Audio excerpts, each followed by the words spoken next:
మనుషులు ఎవ్వరూ ఆరోగ్యంగా లేరు. మరి మనుషులు ఆరోగ్యంగా ఉండాలంటే ఇక్కడ శరీరానికి ఆరోగ్యం లేదు, మనస్సుకు ఆరోగ్యం లేదు, ఆత్మకు కూడా ఆరోగ్యం లేదు. శరీరానికి రకరకాల వ్యాధుల ద్వారా ఆరోగ్యం లేదు.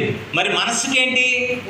డబ్బు ఉంటుంది కానీ మనసు బాగుంటలేదు, నిద్ర పట్టట్లేదు అంటే మనసుకు వ్యాధి కలిగింది, మనోవ్యాధి అంటారు. ఏం వ్యాధి? అంటే శరీరానికి వ్యాధి ఉంది, శరీరానికి స్వస్థత కావాలి. మనస్సుకు వ్యాధి ఉంది, మనసుకి స్వస్థత కావాలి. మరి ఆత్మ, మనిషి 3 భాగాలు: శరీరము, మనస్సు, ఆత్మ. ఆత్మకేమిటి వ్యాధి ఉంది? ఆత్మకి ఏమన్నా వ్యాధి ఉందా? ఆత్మకు పాప రోగం ఉంది. మనమందరం పాపం నుండి యేసు ప్రభు రక్తంలో కడగబడ్డాము. ఇంకా కడగబడవలసిన వారు మన గ్రామంలోను, మన రాష్ట్రంలోను, మన దేశంలోను చాలామంది ఉన్నారు.